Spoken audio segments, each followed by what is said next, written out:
Hello everyone and welcome back to another video. I have been away for a little while, but I've been moving house. As you can see, the background's a little bit different. We're going to be putting up some stuff on the walls and there's not always going to be a door here. But hopefully I'm going to be able to make more videos and make them better in this little space. So Blues have had 2 games postponed, which means our Christmas wasn't ruined by Blues losing again. But it's going to be good to see us coming back up against QPR, who are looking to get back in the playoff places. It was going to be a really difficult one. I just hope that we can bounce back somehow. Obviously, there's the departure of Ronnie McGree as well, so it's how we get around that situation.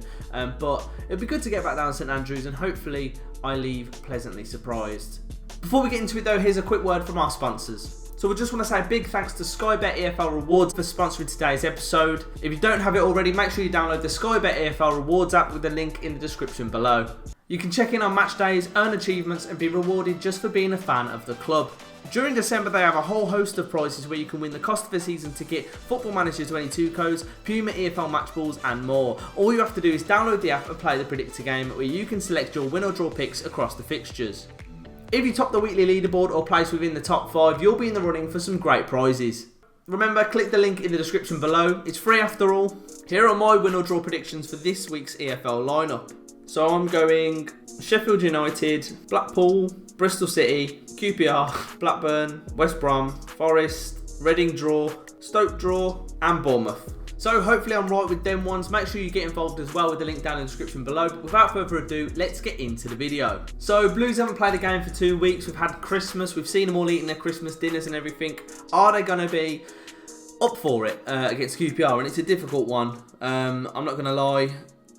It's fallen apart a little bit in recent games, and I feel like it's been absolutely forever since I've even been to a Blues game. Yeah, it's going to be a tricky one. QPR's top scorer is Ilias Chair with 6 goals and 5 assists, but he might be out with a bit of a knock, so I'm keeping my fingers crossed for that. But regardless, there's so many good players that play for QPR. We really have to be on it. The one thing the Blues have been lacking recently is an urgency. It's a sort of... I don't understand what it is. We've got the players, and Bowyer's shown that he can use these players to his advantage and keep it simple and win games, but we don't seem to be doing that at the minute, and I'm not sure why.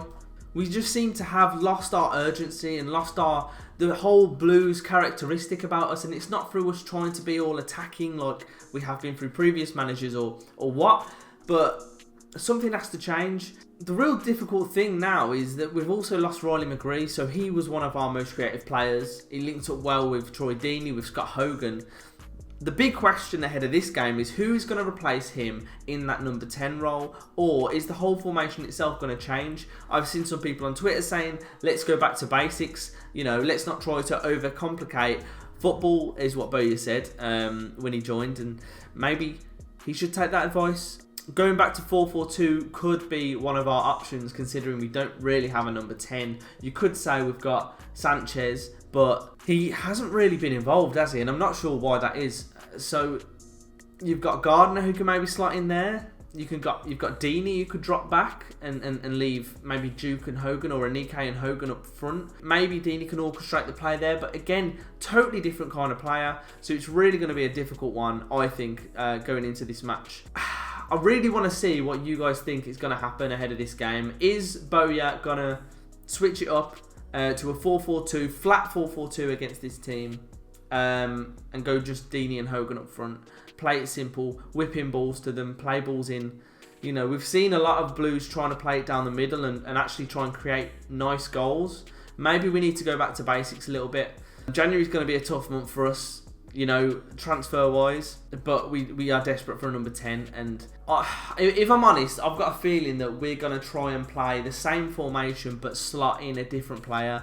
My mate Duggan messaged me and said, you're going to see Gardner in that role, and you know what, I wouldn't be surprised. But anyway, moving on from that whole situation, let's have a look at the form. Straight away, you know, QPR won 4 of their last 6, 12 points from 6 games from them, and then you look at Blues, 1 in the last 6, 5 points from 6 games. Now, you know, form's not really anything to go off, but if you actually look at the displays in which Blues were playing, it's not ideal. It hasn't looked good. It hasn't been good at all. So I'm a little bit worried about that.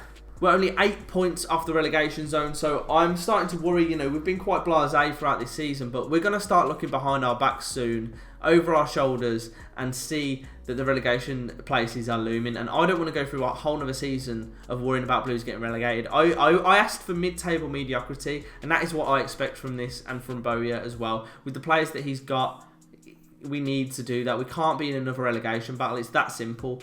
And this is a big game. It's a tough game against a really good side, but Blues, being Blues, and the Blues that we've seen that Lee Bowyer can set up, we should be able to take something from this game, even if it's just a point.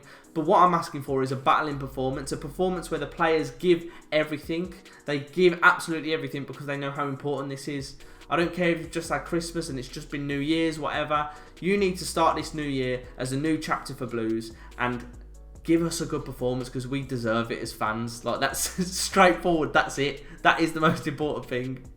We also saw Chuks Enike up front against Blackburn, and I'm feeling like Hogan's going to get back in the starting lineup. You know, Enike was really unlucky with his long shot hitting the crossbar, and he's growing. I'm hoping that he grows with confidence in time, and we see a bit more from him. But starting lineup, I want to see Deeney and Hogan up front because they can cause damage to a team. Again, QPR maybe not being quite as physical as Blackburn. You're probably going to see Hogan back in there.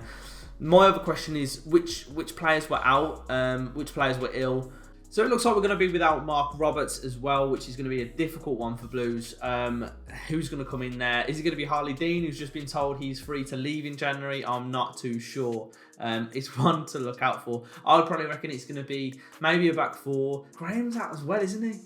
Graham's out as well, so we're probably going to have Colin and Pedersen on the wings, George Friend and Sanderson as the centre-backs. I mean, I'm leaning towards, with that, seeing us play a 4-4-2, but it's going to be interesting if we do have three at the back, whether Harley Dean's going to come in or we're going to bring one of the youngsters through. We're going to have to see about that one, I think. In terms of my prediction for this game, it's really hard to make predictions at the minute with the way Blues are playing. It all depends on whether they're actually up for it. It's not, you know, we know we've got quality in the team. We know we've got players who can score goals. We've got that team spirit. We need to be winning every single ball we're going after. We need to want that. We need to have that extra step of pace just because we're eager to get those 3 points. And I hope Bowyer can really motivate the players to do that in this game. QPR have got everything to play for. They have absolutely everything to play for. They're about to get in they're 1 point outside of the playoff spots with 2 games in hand. We are floating around mid-table, but we need to be looking behind our shoulders and going, we don't want to get involved in that come the end of the season. There's a long way to go to the end of the season, and we could well be in that mix in the relegation zone. So I don't want to be doing that at all. So fingers crossed we can do that. It's again a bit of a quick preview today, but I just want to say as well, thank you for everyone who has watched one of my videos this year. If you've given a minute of your time to watch my videos, it means the absolute world to me. And going into the next year, I'm going to be pushing out the content a lot more. Like you see, I've got my office now, I've got my space to make videos, which is going to help me absolutely massively. Let me know what you want to stick in the background to help design it. I'm really excited about that. Going to be streaming more as well. But yeah, I just want to wish you all an amazing new year, an amazing 2022, and I can't wait to get back down the Blues again. If you did enjoy the video, make sure you like, subscribe, and I'll see you in the next one. Keep right on.